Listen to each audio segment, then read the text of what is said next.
Namasté, bonjour, j'espère que vous allez bien et que vous passez une belle journée.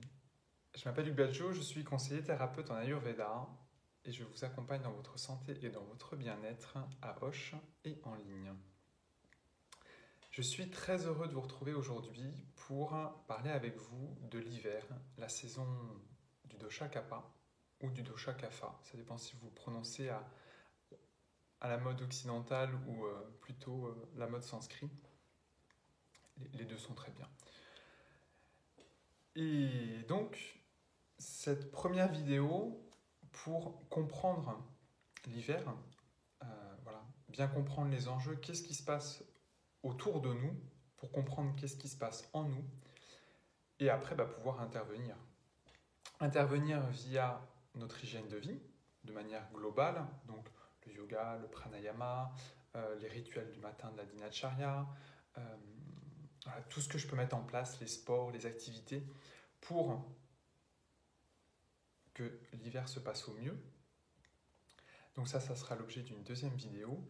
Et la dernière vidéo abordera donc toute l'alimentation, toute la partie alimentaire, comment adapter mon alimentation pour vivre au mieux l'hiver et préserver mon petit dosha Kapha. Alors l'hiver, vous allez me dire, oh mais on est déjà janvier et ça fait longtemps que ça a commencé. Bon, j'aurais pu être à la bourre sur mes vidéos, mais non.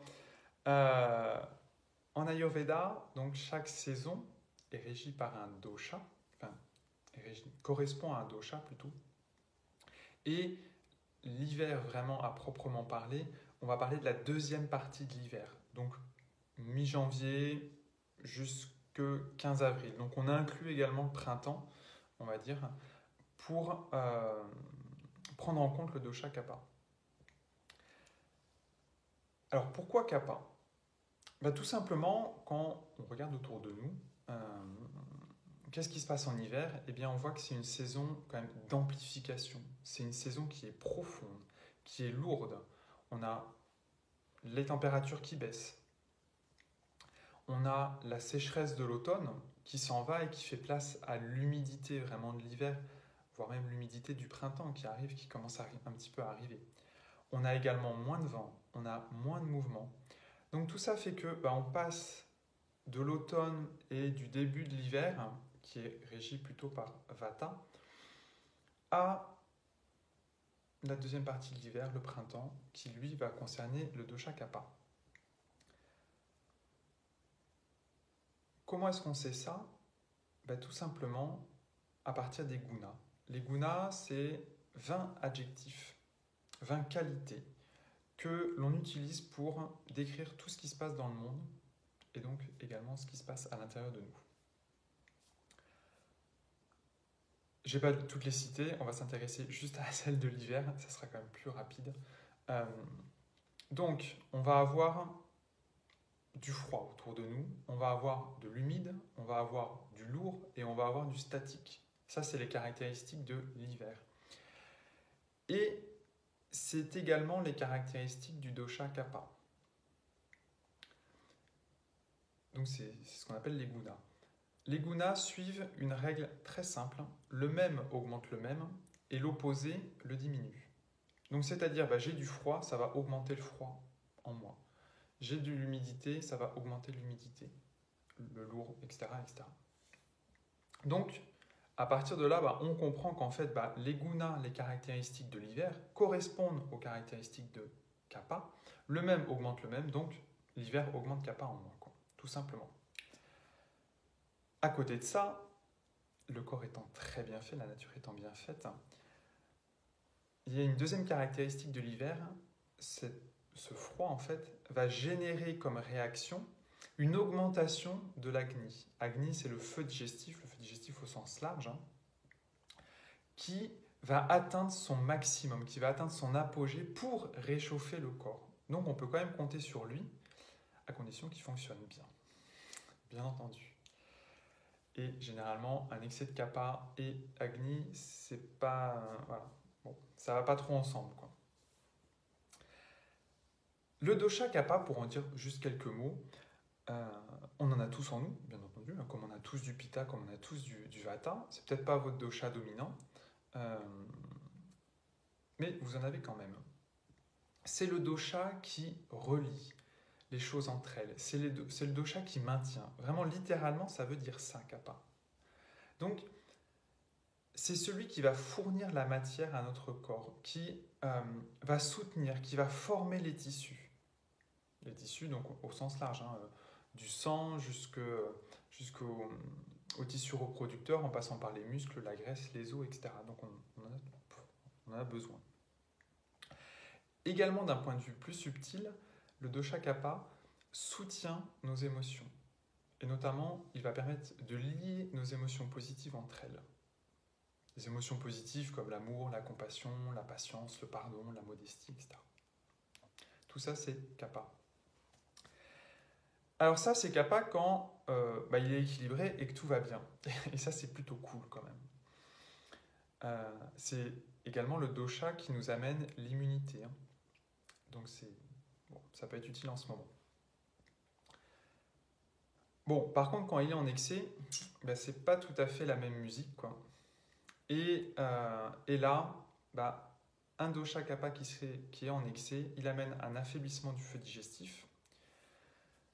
Il amène des sentiments de nausée, il amène de la léthargie, il amène de la lourdeur, de la couleur blanche sur le corps, sur la langue notamment, des frissons, des membres qui vont être distendus, de la toux qui va être plutôt grasse, une respiration difficile, donc ça en plus c'est pas trop le moment de l'avoir, et ça peut être peut-être un peu plus sympa comme ça de premier abord, mais en fait c'est pas du tout cool, un excès de sommeil. Donc ça, c'est pas moi qui le dis, c'est vraiment les textes ayurvédiques, les textes sacrés de l'Ayurveda. Donc là, notamment, de son petit nom, c'est l'Ashtanga Hridaya qui dit ça. Bon, concrètement, qu'est-ce qui se passe? Comment est-ce que je peux savoir si je suis déséquilibré en dosha kapha? Tout simplement, est-ce que vous avez une sensation de congestion, une sensation de surpoids, des œdèmes, de l'indigestion, un sommeil qui est excessif, des tissus qui deviennent durs, de la flemme, de la tristesse, une sensation de froid sur la peau. Également, de manière un petit peu plus ponctuelle, notamment après les repas, un goût sucré ou salé dans la bouche, une salivation qui serait abondante. Ça, c'est des symptômes qui vont être lents à apparaître. Kapha prend son temps. Et donc, ça met également du temps à disparaître. Si vous avez des sensations liées à kapha après le repas, elles vont apparaître plutôt 1 heure après le repas. Ça, c'est en fonction des phases de la digestion. On y reviendra sur une autre vidéo, ce n'est pas l'objet aujourd'hui. Également, kapha a tendance à augmenter, si on prend en compte les lunes, en phase de pleine lune et en phase croissante lunaire. Il augmente également plus fortement la nuit que le jour. Forcément, le jour, il y a le soleil c'est chaud, c'est sec, donc ça diminue kapha. Et également, vous pouvez, un bon indicateur, regarder votre langue le matin. Et quelle est la couleur du dépôt de votre langue? Alors peut-être vous n'en avez pas, et ça c'est plutôt chouette. Si vous en avez, normalement c'est blanchâtre. Là, avec un excès de kapha, on va sur du blanc-blanc. Comme dirait Coluche, c'est du blanc plus que blanc. Non, c'est pas comme ça qu'il le dit. Du blanc plus blanc que blanc. Voilà. Donc tout ça, c'est des indicateurs. Alors, il n'y a pas besoin de les avoir tous pour se dire « Oh mon Dieu, ça y est, j'ai du kapha ». Et si vous en avez un ou deux, ce n'est pas forcément dramatique. Si vous voulez vraiment être sûr de l'état de vos doshas, je vous invite vraiment à contacter un professionnel qui, lors d'une consultation, fera un état des lieux de vos doshas et sera à même de vous expliquer ce qui se passe dans votre corps et comment réagir, bien entendu. Alors, comment réagir quand on a un excès de kapha? Bon, vous l'avez vu, on va voir un professionnel. Bon, à côté de ça, quand même, les textes, toujours l'Ashtanga Hridaya, nous dit quand même quelques trucs, qu'il faut des méthodes puissantes. il faut des méthodes purgatives.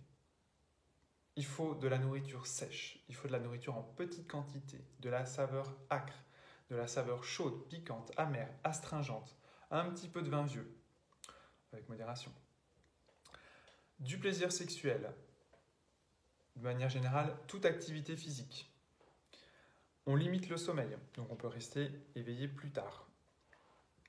On diminue, non, on ne diminue pas justement, on favorise l'activité mentale et on va faire des massages secs et rigoureux.